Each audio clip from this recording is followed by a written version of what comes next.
Êtes-vous à un moment de votre vie où tout semble changer, où des épreuves inattendues surgissent, mais avec elles, une lueur d'espoir émerge?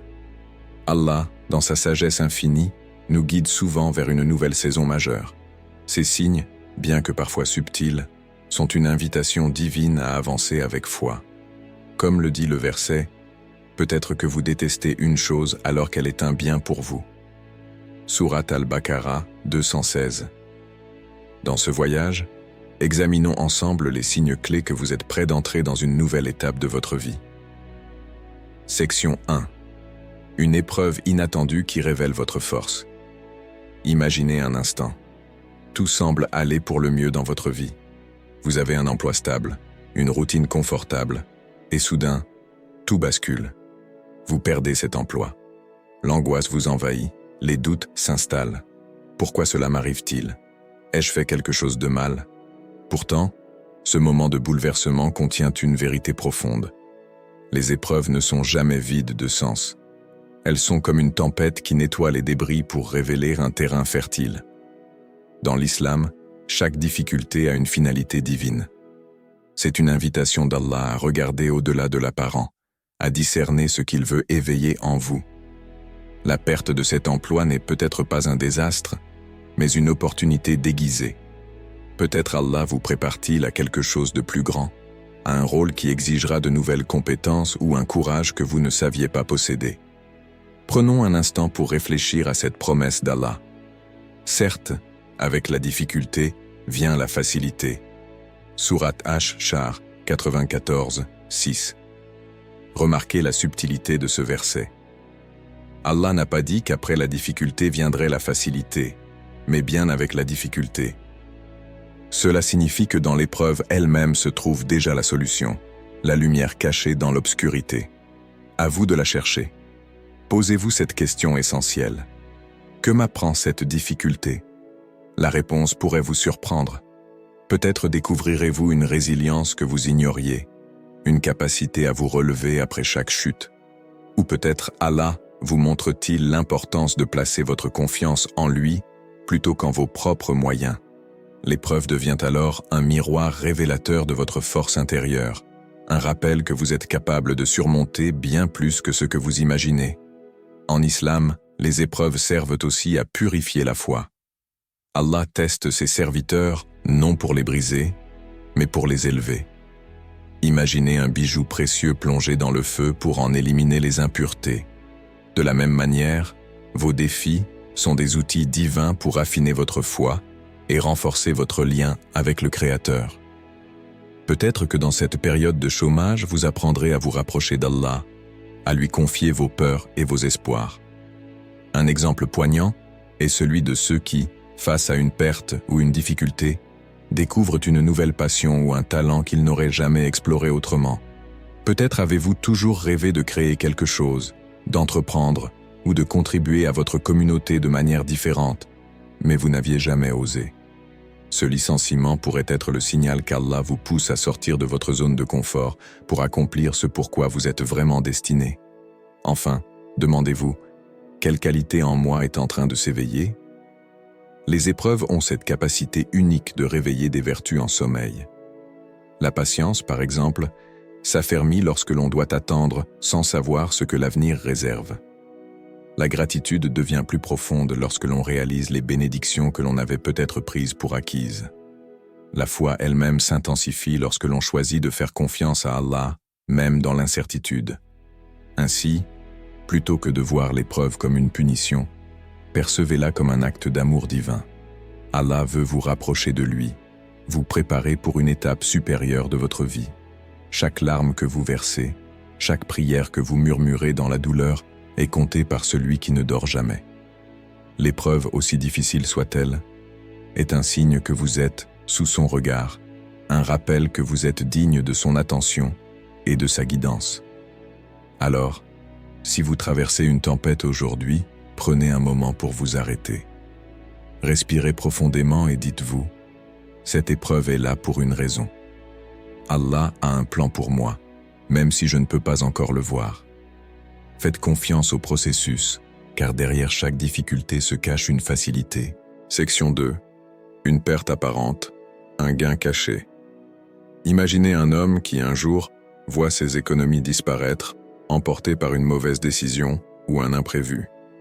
Ce qui semblait être une vie stable s'effondre en un instant. Dévasté, il se retrouve à genoux, levant les mains au ciel, cherchant un réconfort qu'aucun bien matériel ne peut offrir. Dans cette position de vulnérabilité, il se tourne vers Allah avec une sincérité renouvelée. Ce moment d'abandon total à Allah n'est pas une simple réaction à la douleur. C'est une porte qui s'ouvre, une invitation à repenser sa vie. L'homme, en proie au désespoir, découvre quelque chose qu'il avait ignoré en lui-même, un talent enfoui, une passion négligée. Ce qui semblait être une perte irréparable se transforme en une réorientation divine. Allah, dans sa sagesse infinie, avait permis cette perte non pas pour le punir, mais pour le guider vers une meilleure version de lui-même. Il se peut que vous aimiez une chose alors qu'elle est mauvaise pour vous. Sourate Al-Baqarah 2:216. Ce verset nous rappelle que notre perception humaine est limitée. Nous ne voyons que l'instant présent, l'évidence visible, tandis qu'Allah connaît la profondeur et les conséquences de chaque événement. Peut-être que l'argent perdu aurait alimenté une vie de négligence spirituelle ou renforcé un attachement malsain aux biens matériels. Cette perte devient alors une bénédiction déguisée, une correction aimante de la part d'Allah. Prenons un instant pour méditer sur cette idée. Ai-je considéré les bénédictions cachées dans cette situation ? L'homme de notre histoire, après avoir tout perdu, s'est retrouvé face à des questions essentielles. Qui suis-je sans mes possessions ? Quelle est ma valeur en dehors des choses matérielles ? Dans ce dépouillement, il a trouvé une réponse qu'il n'aurait jamais pu entendre dans le confort et l'abondance. Sa véritable valeur réside dans son lien avec Allah et dans les talents qu'il lui a donnés. Cela nous amène à réfléchir à notre propre vie. Combien de fois avons-nous vécu une perte qui, avec du recul, s'est avérée être un gain ? La fin d'une relation toxique, la perte d'un emploi oppressant, ou même un échec qui nous a poussés à essayer une nouvelle voie. Ce sont des bénédictions cachées que l'on ne perçoit qu'après coup.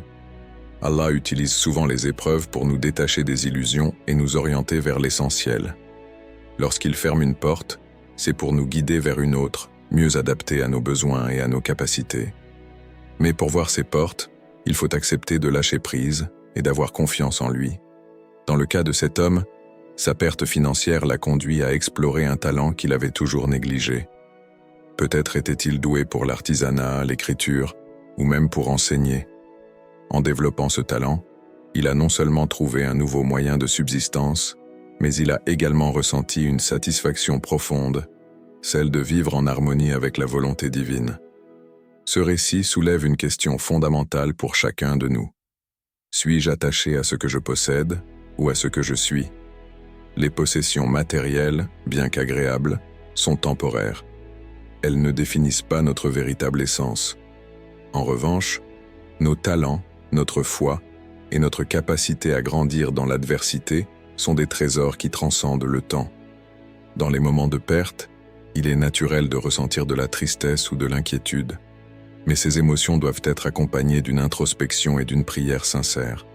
Demandez-vous, pourquoi Allah a-t-il permis cela dans ma vie ? Que cherche-t-il à me montrer ? La réponse peut ne pas être immédiate, mais avec patience et foi, elle devient claire. Pour beaucoup, une perte matérielle est l'occasion de réapprendre la gratitude. Lorsque nous sommes privés de ce que nous tenions pour acquis, nous commençons à apprécier les petites choses. Un repas simple mais satisfaisant, un moment de calme dans la prière, ou le soutien d'un proche. Ces instants, bien que modestes, sont les véritables bénédictions qui nourrissent l'âme.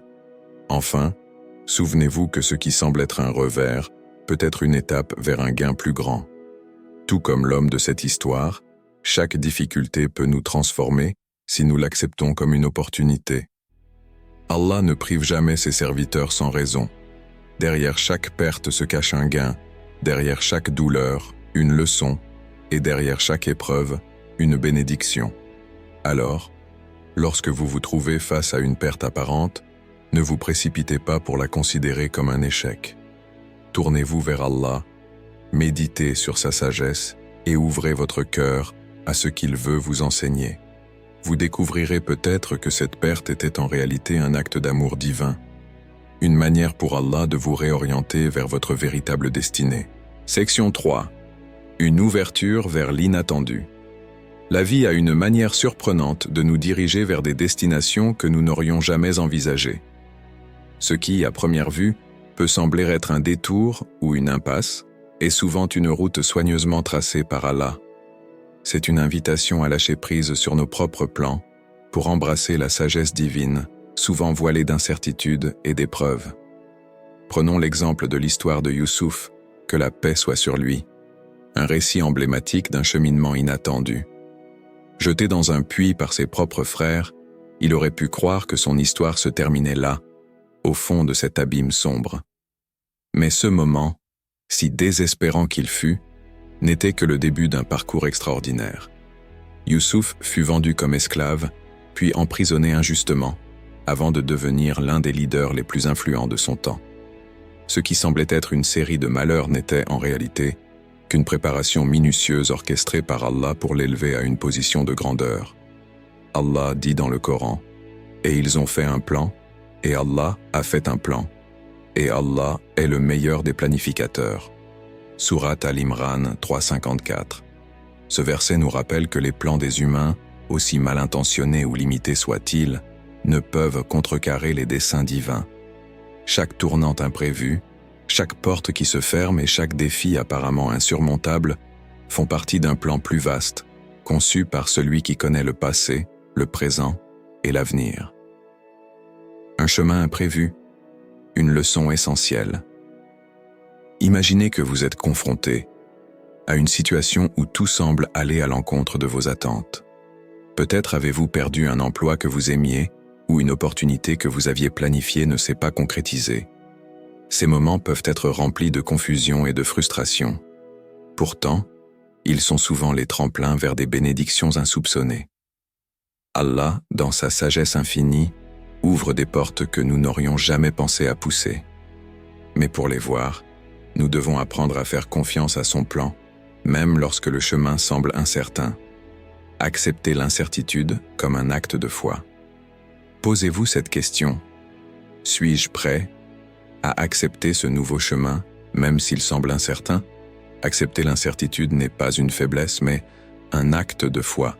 C'est reconnaître qu'Allah, en tant que meilleur des planificateurs, guide nos pas avec une connaissance infinie. Cette acceptation demande du courage, car elle exige que nous lâchions notre besoin de contrôle et que nous embrassions l'idée que ce que nous ne comprenons pas maintenant se révélera un jour dans toute sa splendeur. L'histoire de Youssouf nous enseigne également que les détours de la vie sont rarement dépourvus de sens. Chaque étape de son parcours, du puits à l'esclavage, puis à la prison, était une préparation. Dans chaque difficulté, il développait des qualités essentielles, patience, résilience et confiance inébranlable en Allah. Ces mêmes qualités sont celles que nous développons lorsque nous acceptons de suivre un chemin imprévu avec foi et gratitude.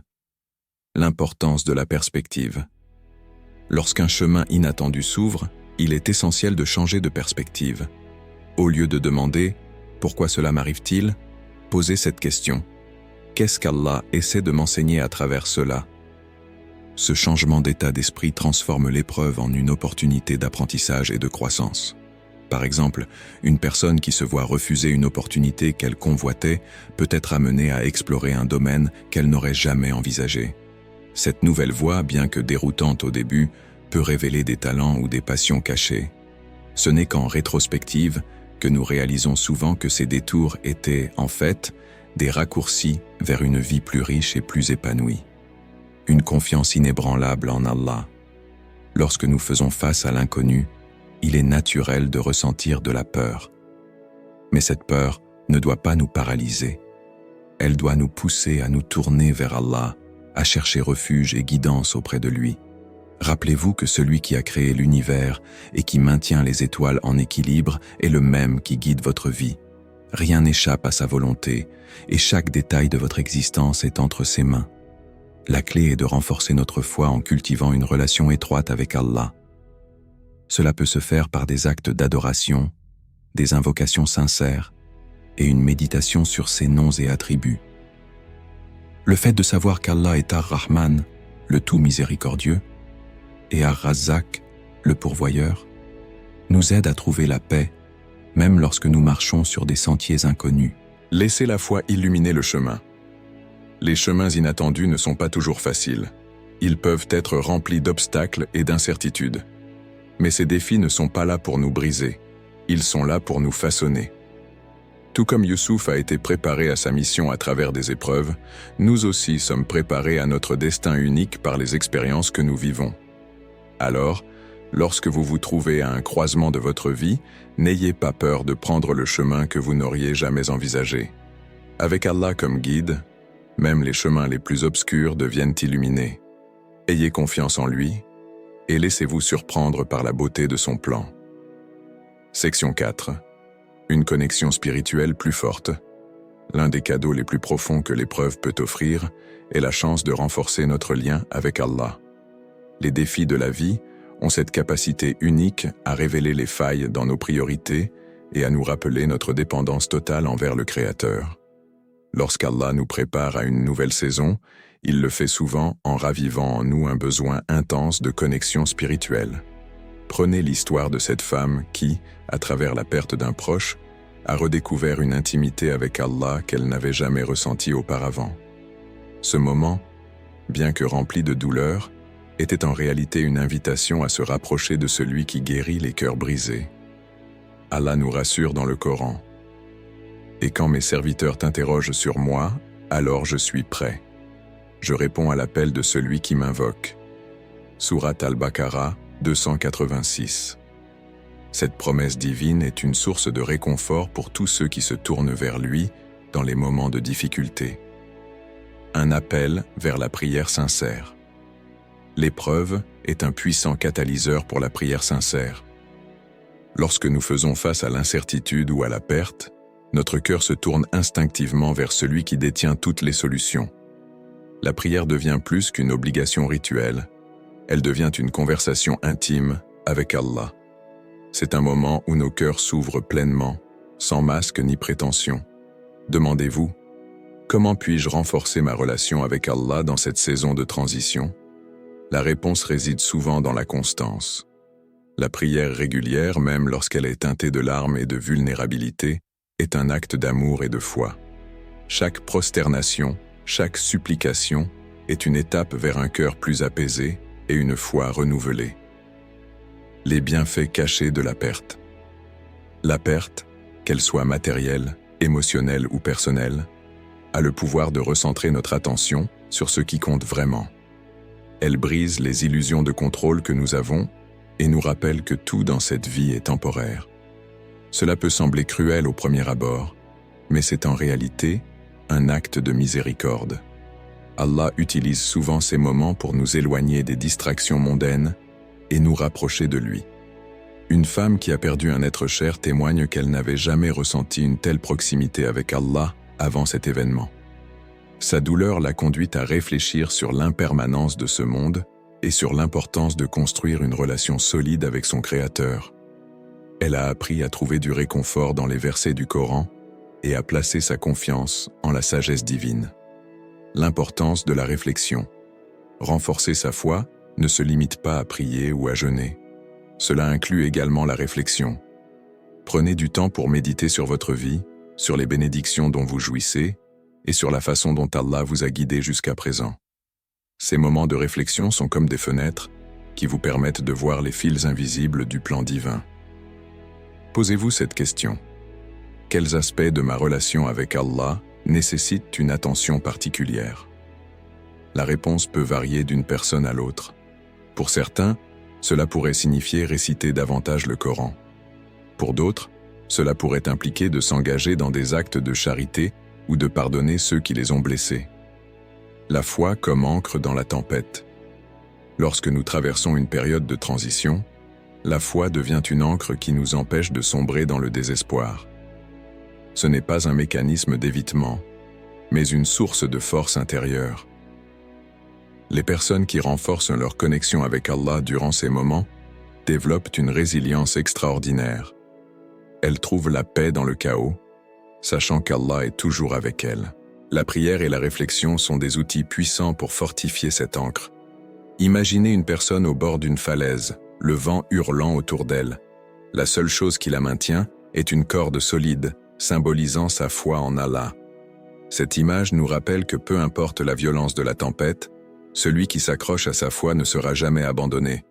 Les fruits de la proximité avec Allah.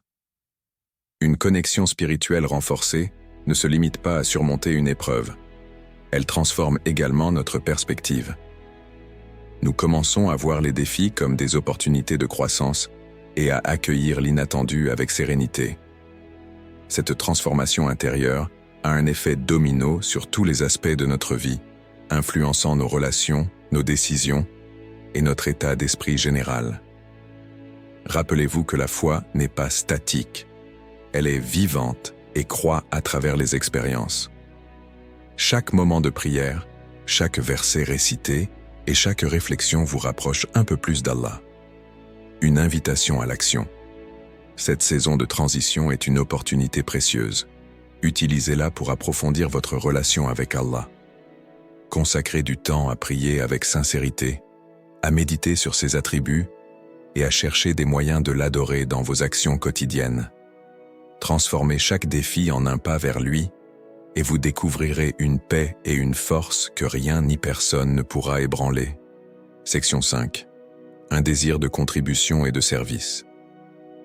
Lorsqu'Allah prépare une nouvelle saison dans la vie d'une personne, il suscite souvent en elle un profond désir de contribuer au bien commun et de servir les autres. Ce n'est pas une coïncidence. L'un des moyens par lesquels Allah nous guide vers un but plus grand est de nous insuffler un sentiment d'appartenance à une cause qui dépasse nos intérêts personnels. Prenons l'exemple de ce jeune homme qui, après des années à poursuivre uniquement des gains matériels, a ressenti une profonde insatisfaction. Sa réussite extérieure n'apaisait pas le vide intérieur qu'il ressentait. Lorsqu'il a commencé à consacrer son temps et ses ressources à des œuvres humanitaires, il a découvert une joie et une paix qu'il n'avait jamais connues auparavant. Ce virage, bien qu'inattendu, était une réorientation divine. Le Coran nous rappelle « Celui qui fait le bien fût-ce du poids d'un atome, le verra ». Sourate Az-Zalzala 99, 7. Un appel à transcender l'ego. La recherche de contribution commence souvent par un processus d'introspection. On réalise que la quête des plaisirs matériels, bien qu'alléchante, ne satisfait pas pleinement l'âme. Ce vide pousse à se tourner vers des actions qui nourrissent non seulement soi-même, mais également les autres. Allah, dans sa sagesse, utilise ce désir de donner pour nous rapprocher de lui. Demandez-vous, quelle est la contribution que je peux apporter pour plaire à Allah ? Ce questionnement est le point de départ. Vous n'avez pas besoin de faire de grandes choses immédiatement. Commencez par des gestes simples. Peut-être qu'un sourire sincère à une personne en difficulté, une écoute attentive à un ami en détresse, ou une aide financière à une famille nécessiteuse pourrait être votre première étape. Le pouvoir transformateur du service. Le service aux autres transforme non seulement ceux qui reçoivent, mais aussi ceux qui donnent. Lorsque vous vous engagez à aider les autres, vous réalisez rapidement que chaque acte de générosité est une opportunité d'enrichir votre propre foi. Un acte de service vous rappelle que tout ce que vous possédez vient d'Allah et que l'un des meilleurs moyens de le remercier est de partager ses bénédictions avec ceux qui en ont besoin. L'histoire du jeune homme mentionné plus tôt illustre bien ce concept. En quittant son monde centré sur lui-même pour se consacrer au bien des autres, il a découvert son véritable but. Cela lui a permis de voir la vie sous un nouvel angle, où chaque opportunité de service était un moyen de se rapprocher d'Allah. Les multiples formes de contribution. Servir une cause ne se limite pas au travail humanitaire ou aux grandes entreprises caritatives. La contribution peut prendre de nombreuses formes. Cela peut être aussi simple que transmettre des connaissances utiles, encourager quelqu'un dans son cheminement de foi, ou même préserver l'environnement en agissant avec conscience. Dans ce contexte, le prophète Muhammad, paix soit sur lui, a dit « Le meilleur d'entre vous est celui qui est le plus utile aux autres ». Cette déclaration résume parfaitement l'importance de trouver des moyens uniques et personnels pour contribuer au bien-être des autres. Les motivations spirituelles derrière la contribution. Pourquoi ressentons-nous ce besoin de contribuer? Parce que cela reflète un aspect essentiel de notre foi. L'adoration d'Allah par nos actions. Chaque acte de service devient une forme d'adoration lorsqu'il est fait avec l'intention de plaire à Allah. Ce désir de bienveillance est inscrit dans nos cœurs par notre Créateur. Le verset mentionné plus tôt, « Celui qui fait le bien, fût-ce du poids d'un atome, le verra », montre clairement que rien de ce que nous faisons ne passe inaperçu aux yeux d'Allah. Même les plus petits gestes, comme ramasser un obstacle sur le chemin ou nourrir un animal affamé, sont des actes de service qui comptent énormément dans l'échelle divine. Le rôle du sacrifice. Contribuer à une cause nécessite parfois un sacrifice. Vous pourriez devoir sacrifier du temps, de l'argent, ou même une partie de votre confort. Ces sacrifices, bien qu'ils puissent sembler difficiles sur le moment, apportent des récompenses spirituelles incomparables. Ils purifient le cœur, renforcent la foi et rappellent que cette vie est temporaire. Un des enseignements fondamentaux de l'islam est que tout ce que nous faisons pour le bien des autres, nous le faisons également pour Allah. Lorsque nous aidons une personne, nous ne faisons pas seulement preuve de gentillesse. Nous accomplissons un acte d'adoration, une nouvelle perspective sur la richesse et les ressources. La contribution nous apprend également à voir nos ressources sous un jour différent. Ce que nous possédons n'est pas seulement pour notre usage personnel, c'est une responsabilité. L'argent, le temps, les talents, tout cela nous a été donné par Allah dans le but de le partager et de semer du bien autour de nous. Une invitation à l'action immédiate. Ne sous-estimez jamais l'impact que vous pouvez avoir. Même les gestes qui vous semblent insignifiants peuvent avoir des répercussions incroyables. Vous pourriez être une source d'inspiration pour quelqu'un sans même le savoir. Posez-vous cette question aujourd'hui. Quel petit pas puis-je faire pour contribuer au bien-être des autres et plaire à Allah? Peut-être est-il temps de vous engager dans une association, de commencer un projet de charité ou simplement de tendre la main à quelqu'un dans le besoin. Un chemin vers la satisfaction spirituelle. Enfin, rappelez-vous que servir les autres ne profite pas uniquement à ceux que vous aidez. Cela transforme votre propre cœur. Vous gagnez en humilité, en gratitude et en sérénité. Vous réalisez que la véritable richesse réside dans la capacité de donner et non dans l'accumulation de biens matériels. Ce désir de contribution et de service est une invitation divine. C'est un rappel qu'Allah a un plan pour vous, un chemin où vos talents et vos ressources peuvent être utilisés pour un but supérieur. Acceptez cet appel avec enthousiasme et vous découvrirez que chaque acte de service vous rapproche un peu plus de votre Créateur. Section 6. Un apaisement inexplicable. Lorsque tout semble s'effondrer autour de vous, il arrive parfois qu'un sentiment profond de paix s'installe, comme un baume apaisant sur une plaie ouverte. Ce sentiment, aussi difficile à expliquer qu'à décrire, est un cadeau d'Allah. Il s'agit d'une tranquillité divine qui transcende les circonstances terrestres, une preuve que, même dans la tourmente, Allah est avec vous. Le Coran nous éclaire. C'est par le rappel d'Allah que les cœurs trouvent la paix. Sourate Ar-Ra'd 13-28. Une paix au-delà de la compréhension. Cette paix n'est pas le fruit d'une logique humaine. Elle ne dépend pas de l'absence de problèmes ou de conflits, mais réside dans la certitude que tout est entre les mains d'Allah.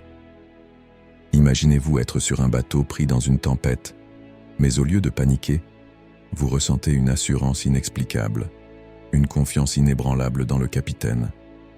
Allah est ce capitaine, et cette paix est son rappel que, quelles que soient les vagues, il vous guidera vers des eaux calmes. Cette sérénité est souvent le signe d'une foi renforcée, un rappel que vous n'êtes jamais seul dans vos épreuves. C'est un cadeau qui ne peut être acheté, mais qui se cultive par la proximité avec Allah. Le rôle du dhikr dans la sérénité. Le dhikr, ou le rappel constant d'Allah, joue un rôle essentiel dans l'établissement de cette paix. Répéter les noms d'Allah, méditer sur ses attributs, ou simplement s'asseoir en silence pour ressentir, Sa présence peut transformer un cœur troublé en un sanctuaire de tranquillité.